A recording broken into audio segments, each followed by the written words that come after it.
6th floor पर रहते थे। हम उसके आगे का इन्वेस्टिगेशन कर रहे हैं, हमारी टीम यहाँ पे। कोई सुसाइड नोट मिला है, कोई कारण पता चला? जी फिलहाल हम डिटेल में इन्वेस्टिगेशन कर रहे हैं, जो एंगल से सबसे हम इन्वेस्टिगेट करेंगे।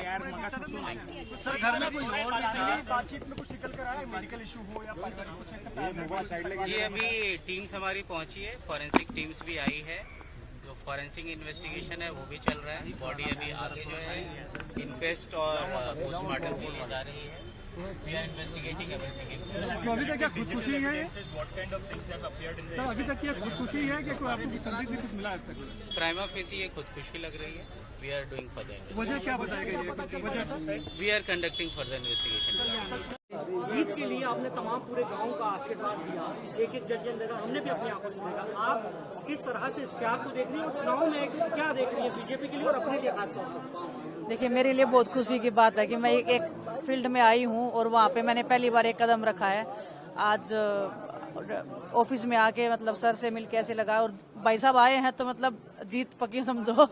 हम लेकिन मेहनत कर रहे हैं और हमने रेसलिंग करते हुए सीखा है कि दुश्मन को कभी कमजोर नहीं आंकना चाहिए। तो हम अपनी जीत और मेहनत कर रहे हैं और सतपाल जी का आशीर्वाद रहेगा। इन्होंने भी अभी 6 महीने भी नहीं हुए, उन्होंने लोकसभा के लिए जो जीत यहाँ से जीन जुलाना से मिली थी, मैं चाहती हूँ कि उससे भी ज्यादा हम प्यार और आशीर्वाद लोगों का मिले।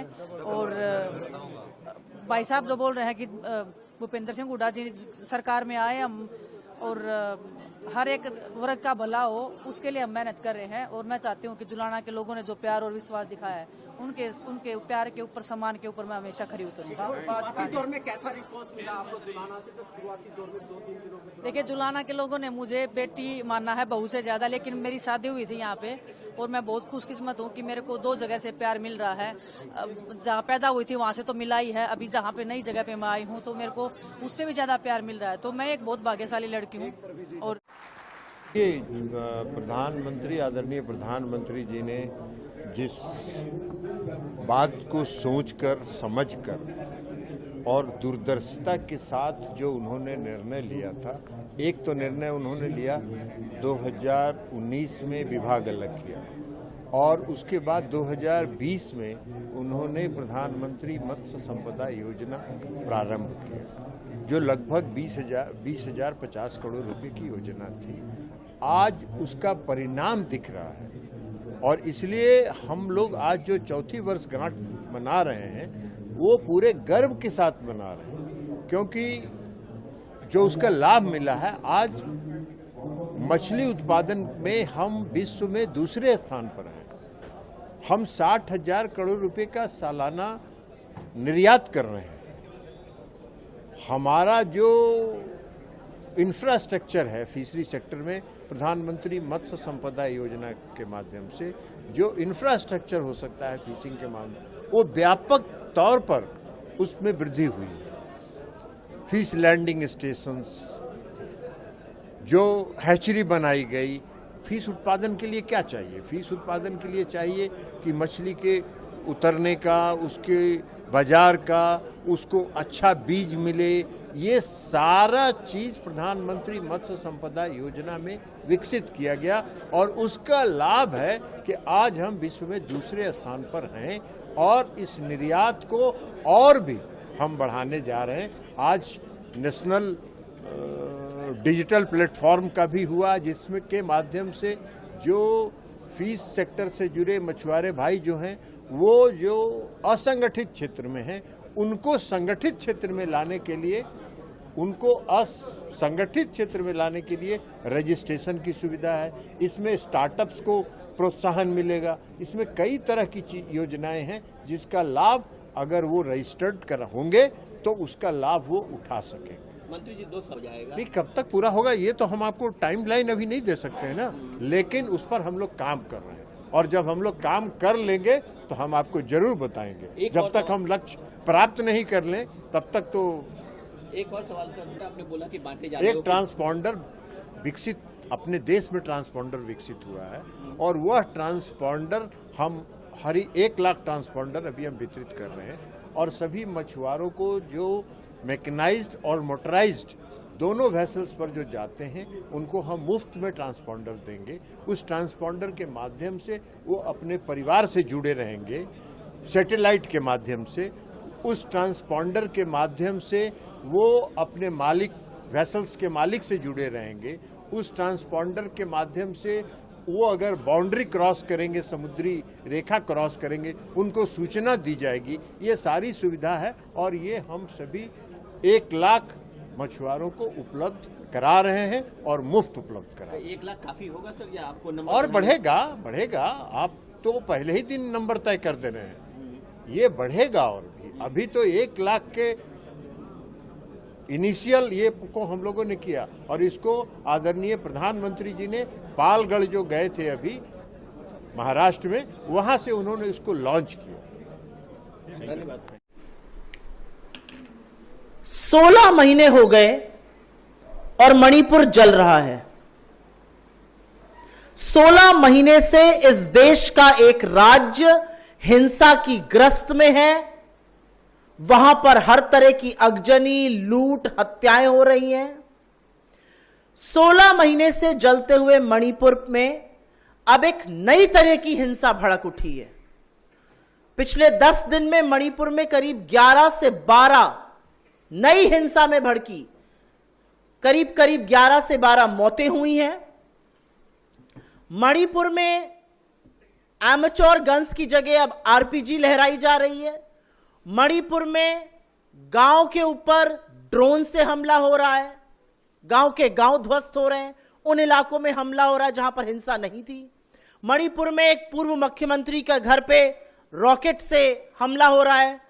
मणिपुर के राज्यपाल के घर पर पत्थरबाजी होती है। मणिपुर में सुरक्षा बलों पर हमला होता है, उनके शस्त्र छीनने की कोशिश हो रही है। तो ये क्या हो रहा है मणिपुर में? मणिपुर में इंटरनेट बैन कर दिया जाता है। मणिपुर के तमाम जिलों में कर्फ्यू लगा हुआ है। मणिपुर में छात्र और युवा सड़कों पर हैं, प्रदर्शन कर रहे हैं। मणिपुर की पूर्व गवर्नर, जो फुल टाइम गवर्नर थी, जो मणिपुर के हालातों को अच्छे से समझ रही थी, जो उनकी व्यथा को समझ रही थी, वो कह रही हैं हालात बहुत गंभीर हैं। उनको हटा दिया गया है, एक हाफ टाइम गवर्नर अपॉइंट कर दिया गया है। मणिपुर के सारे एग्जाम स्थगित हैं। तो इस देश का एक राज्य जहां पर जा जाकर बड़ी बातें करने में नरेंद्र मोदी बयानबाजी करते थे, वो 16 महीने से जल रहा है। और इस देश के प्रधानमंत्री के पास 1 मिनट का वक्त नहीं है कि वो मणिपुर चले जाएं। वो चुनाव में मणिपुर नहीं जाते, उसके बगल के राज्यों में होकर लौट आते हैं। वो अमेरिका, फ्रांस, ब्रिटेन, ग्रीस, रूस, यूक्रेन सब जगह घुमाते हैं, बस मणिपुर नहीं जाते हैं।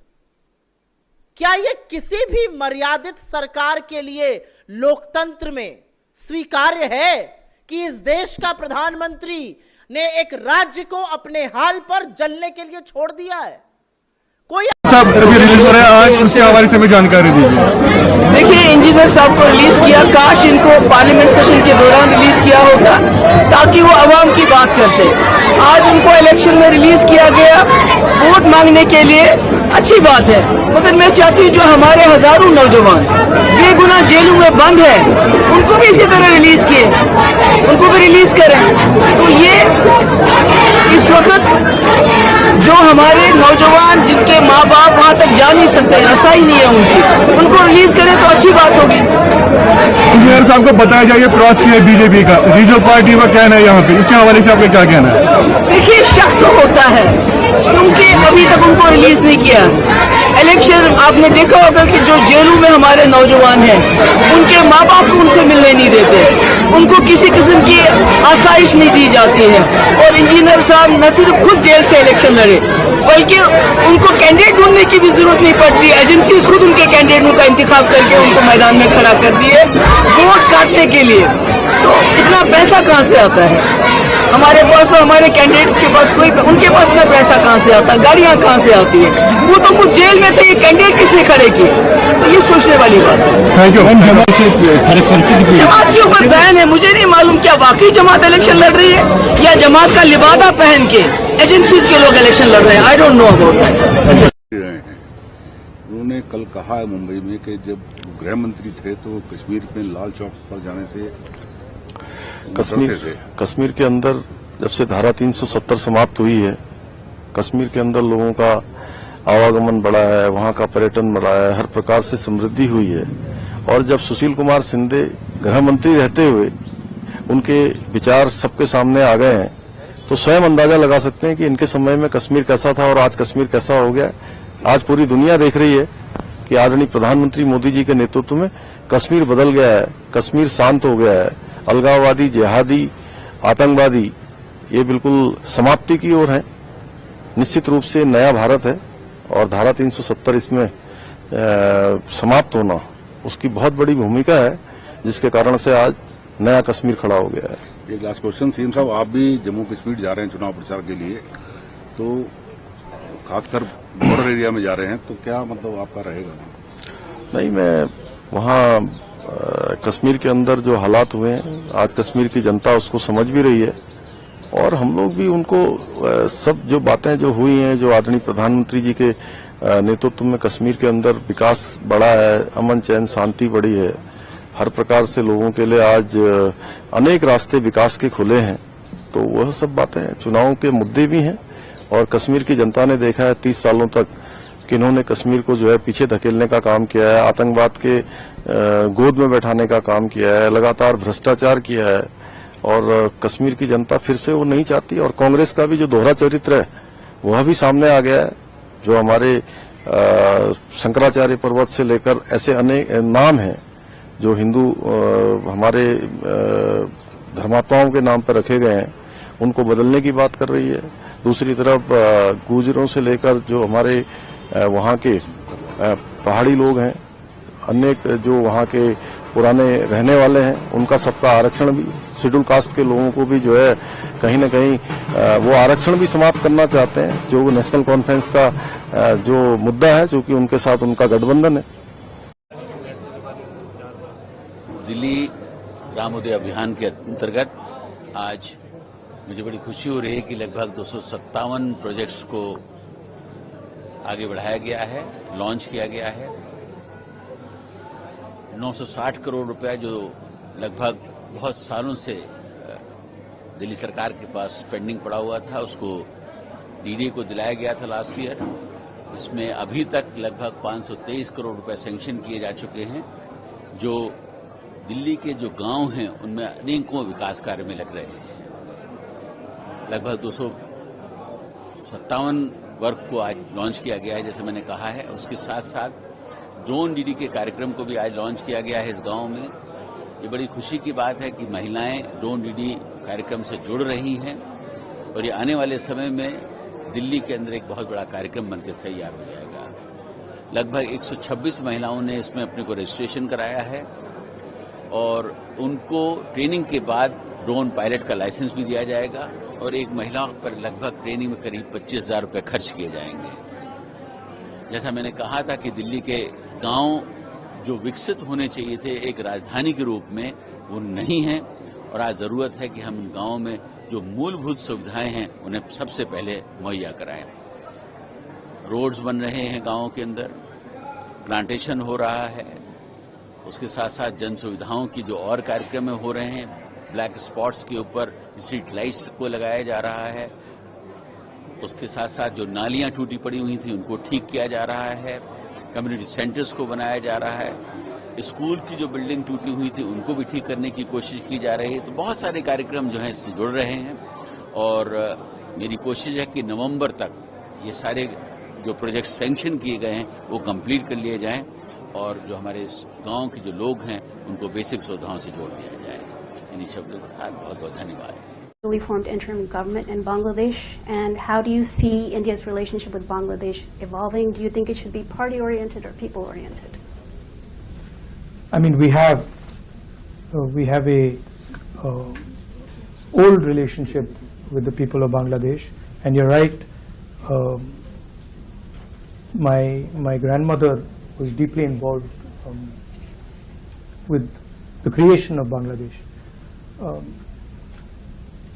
I think there are there are concerns in India about extremist elements in Bangladesh, and we share some of those concerns. However, I'm confident that things will stabilize in Bangladesh and that we would be able to have a relationship with the current government or any other government after that. देखिए, हम सभी अवगत हैं कि राधाष्टमी का त्यौहार मनाया जा रहा है। इसको दृष्टिगत रखते हुए व्यापक सुरक्षा व्यवस्था और यातायात व्यवस्था सुनिश्चित कराई जा रही है। पूरे मेला क्षेत्र को 6 जोन और 18 सेक्टर में विभाजित करके सिविल पुलिस, पीएसी तथा अन्य डिप्लॉयमेंट की गई है। यात्रियों की सुविधा के लिए एकल मार्ग की व्यवस्था की गई है, जहां पे श्रद्धालु मुख्य प्रवेश द्वार से सीढ़ियों के रास्ते एंटर करेंगे और निकास द्वार होते हुए जयपुर मंदिर तथा वहां से जो सड़क बनी हुई है नीचे थाने तक आने की, उस रोड से निकल के वापस मेन रोड की तरफ निकल जाएंगे। कहीं भी भीड़ एक दूसरे के आमने सामने न हो, इसके लिए ये एकल मार्ग की व्यवस्था की गई है और जगह जगह पे होल्डिंग एरिया भी बनाया गया है, जिससे कि किसी पर्टिकुलर पॉइंट पे एक्सेसिव प्रेशर न बने। यातायात की सुचारू व्यवस्था के लिए इस बार 47 पार्किंग स्थल चिन्हित करके वहां पार्किंग कराई जा रही है। साथ ही साथ हमारे 85 बैरियर पॉइंट्स बने हैं। भारी वाहनों को बरसाना के तरफ आने से रोका गया है, उनको दूसरे डायरेक्शन से डाइवर्ट किया गया है। जो भी रास्ते बरसाने के तरफ आ रहे हैं, सभी रास्तों पे समुचित पार्किंग की व्यवस्था, बैरियर की व्यवस्था की गई है। टेक्निकल जो हमारे इक्विपमेंट्स हैं, उसके थ्रू भी निगरानी की जा रही है। पूरे मेला क्षेत्र में पर्याप्त संख्या में सीसीटीवी कैमरे लगाए गए हैं, ड्रोन के माध्यम से निगरानी चल रही है। महिलाओं की सुरक्षा को दृष्टिगत रखते हुए काफी संख्या में सादे में और यूनिफॉर्म महिला पुलिसकर्मियों की डिप्लॉयमेंट की गई है। अभी सूचना विभाग के भी हमारे साथी कर्मचारी लगे हैं। सुरक्षा के दृष्टिकोण से हमारी एएसटेक और बीडीडीएस की टीमें भी लगातार वहां पे काम कर रही हैं।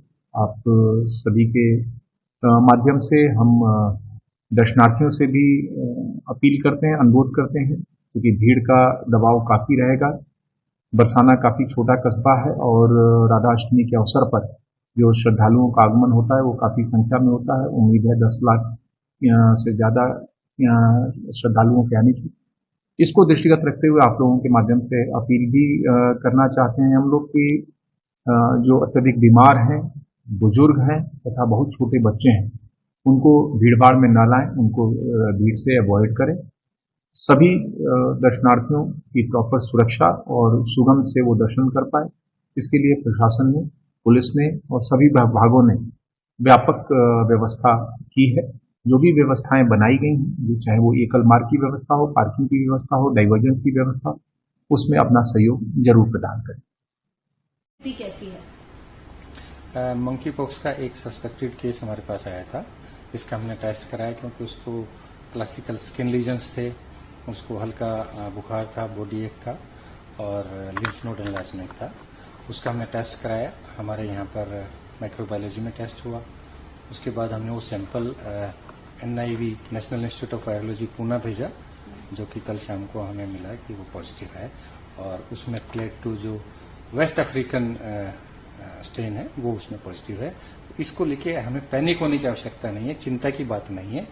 और अभी जो पेशेंट है वो आइसोलेशन में है। लास्ट ईयर हमारे पास सस्पेक्टेड और कंफर्म्ड 16 पेशेंट्स हमारे पास आए थे और एक भी पेशेंट को कोई कॉम्प्लिकेशन नहीं। सारे के सारे पेशेंट ठीक होके लोकनायक से लास्ट ईयर गए थे और ये पेशेंट भी रिकवर हो रहा है।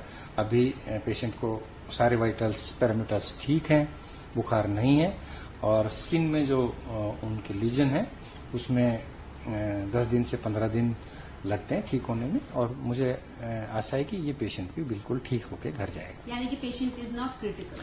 Not at all. Patient is stable. As I told you, all vital parameters are normal and patient is recovering very well.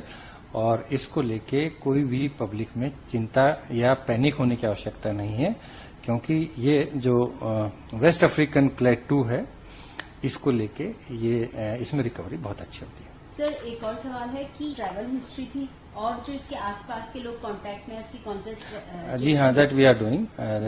हमारी सर्विलेंस जो यूनिट है वो कर रही है और कांटेक्ट ट्रेसिंग हम कर रहे हैं। इसके साथ साथ इसका ट्रेवल हिस्ट्री है, कई कंट्रीज में इसने ट्रेवल किया है, यूरोप में इसने ट्रेवल किया है, चाइना में इसने ट्रेवल किया है, तो मल्टीपल कंट्रीज में इसका ट्रेवल का हिस्ट्री है। पर है, अमेरिका में है, उन्होंने कल वहां कहा कि नॉन फंक्शनिंग डेमोक्रेसी के कारण मुझे देश में भारत जोड़ो यात्रा निकालनी पड़ी। जिस तरीके से देश में मोदी सरकार है और लगातार मोदी सरकार के खिलाफ भी देश में बोल रहे हैं। देखिए, यह देश का दुर्भाग्य है कि राष्ट्रीय राजनीति में आपस में प्रतिस्पर्धा रही है, लेकिन हमारी परंपरा रही है कि देश के मुद्दों को हम विदेश में नहीं उठाते रहे।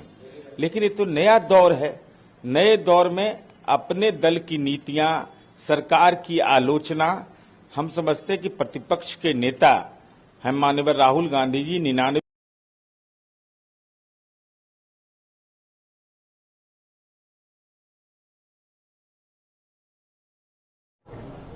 जिन 3 परिवारों ने जम्मू कश्मीर को एक तरह से लूटा और सब सुख साधन अपने लिए किए, आज उनके उम्मीदवार हारते दिख रहे हैं। उमर जी पहले कहते थे मैं एक भी विधानसभा नहीं लड़ूंगा, अब 2-2 सीटों से उमर अब्दुल्ला जी लड़ रहे हैं और दोनों पे ही हालत खस्ता है। कभी उनको अफजल गुरु याद आते हैं, कभी कोई और याद आता है।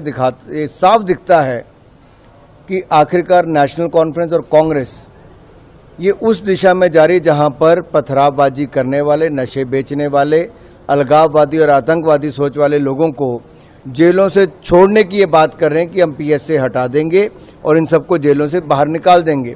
इसका मतलब ये जम्मू कश्मीर में नई आफत खड़ी करना चाहते हैं और ये आफत खड़ी जम्मू कश्मीर में जब होगी तो जम्मू कश्मीर की शांति भंग होगी। दूसरा, ये कहते हैं धारा 370 को खत्म कर वापस लागू करेंगे। इससे स्पष्ट दिखता है कि बाबा साहब अंबेडकर के भी खिलाफ है और जम्मू कश्मीर के लोगों के भी। बाबा साहब अंबेडकर भी धारा 370 के पक्ष में नहीं थे और धारा 370 की अगर वापस बहाली जो कांग्रेस और नेशनल कॉन्फ्रेंस सोचती करेंगे तो इसका मतलब वो सोचते हैं कि जो वाल्मीकि समुदाय उसके हक छीन लेंगे, जो पाक अधिकृत जम्मू कश्मीर है उसके जो शरणार्थी हैं उनके हक छीन लेंगे, जो रिजर्वेशन मिली है गुजर बकरवाल से लेके SC ST समुदाय को उनका हक छीन लेंगे। राहुल गांधी जी ने तो विदेश में जाकर भी कह दिया कि वो रिजर्वेशन के विरोध में है। राहुल गांधी जी एक और रिजर्वेशन खत्म करना चाहते हैं, दूसरा इनकी पार्टी और परिवार ने लोकतंत्र की हत्या इमरजेंसी लगाकर की थी और संविधान में कई संशोधन पंडित नेहरू जी से लेकर इंदिरा गांधी जी और राजीव गांधी जी तक किए। ये स्पष्ट दिखता है कि ये लोग संविधान निर्माता बाबा साहब अंबेडकर के भी खिलाफ थे, ये रिजर्वेशन के भी खिलाफ हैं और अब जम्मू कश्मीर के लोगों का रिजर्वेशन का हक भी छीनना चाहते हैं। कदम है आदरणीय प्रधानमंत्री जी के ही मार्गदर्शन और उनकी विजनरी लीडरशिप में उत्तर प्रदेश ने भी इस दिशा में IT sector, semiconductor, data centre, electronic manufacturing पर विशेष ध्यान देने और इस दिशा में कुछ नए प्रयास हो सकें यह कार्य प्रारंभ किया। पिछले कुछ वर्षों के दौरान जो प्रयास उत्तर प्रदेश में प्रारंभ हुए, आज उसका परिणाम है कि देश की मोबाइल मैन्युफैक्चरिंग के 55% तथा मोबाइल कंपोनेंट के 50% उत्पादन उत्तर प्रदेश में हो रहा है। उत्तर प्रदेश कंज्यूमर इलेक्ट्रॉनिक्स के निर्यातक के रूप में उभरा है। सैमसंग इंडिया ने अपना डिस्प्ले यूनिट प्लांट की स्थापना का निवेश भी इसी नोएडा में किया है। आज उत्तर प्रदेश डाटा सेंटर के एक बड़े हब के रूप में स्थापित हुआ है। प्रदेश में सेमीकंडक्टर का अनुकूल वातावरण तैयार करने के लिए उत्तर प्रदेश सेमीकंडक्टर नीति 2024 लागू की गई है। इस नीति में पूंजीगत सहायता ब्याज उपादान, भूमि मूल्यता, स्टैंप व विद्युत शुल्क में भी छूट करने के अनेक आकर्षक प्रावधान किए गए हैं। सेमीकंडक्टर डिजाइन इंजीनियर्स के हब के रूप में भारत दुनिया का 8वां देश है जहां ग्लोबल सेमीकंडक्टर इंडस्ट्री से जुड़ा ये भव्य आयोजन हो रहा है और मैं कह सकता हूं कि this is the right time to be in India.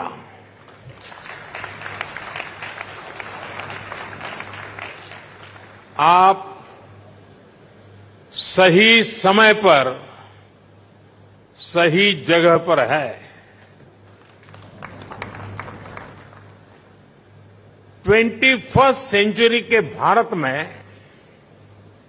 The chips are never down और सिर्फ इतना ही नहीं है, आज का भारत दुनिया को भरोसा देता है when the chips are down you can bet on system देता है। भारत के डिजाइनर्स, उनके जबरदस्त टैलेंट को तो आप भली भांति जानते हैं। डिजाइनिंग की दुनिया में 20% टैलेंट का योगदान भारत करता है और इसका निरंतर विस्तार हो रहा है। हम 85,000 टेक्नीशियंस, इंजीनियर्स और R&D एक्सपर्ट्स की सेमी कंडक्टर वर्कफोर्स तैयार कर रहे हैं। भारत का फोकस अपने स्टूडेंट्स और प्रोफेशनल्स को चलता। आज भारत का मंत्र है increasing the numbers of chips produce in India और इसलिए हमने सेमीकंडक्टर मैन्युफैक्चरिंग को आगे बढ़ाने के लिए बहुत सारे कदम उठाए हैं। भारत में सेमीकंडक्टर मैन्युफैक्चरिंग फैसिलिटी लगाने के लिए 50% सपोर्ट भारत सरकार दे रही है। हमें इसमें राज्य सरकारें भी अपने स्तर पर और मदद कर रही है। भारत की नीतियों के कारण ही बहुत कम समय में 1.5 ट्रिलियन रुपीज से ज्यादा के इन्वेस्टमेंट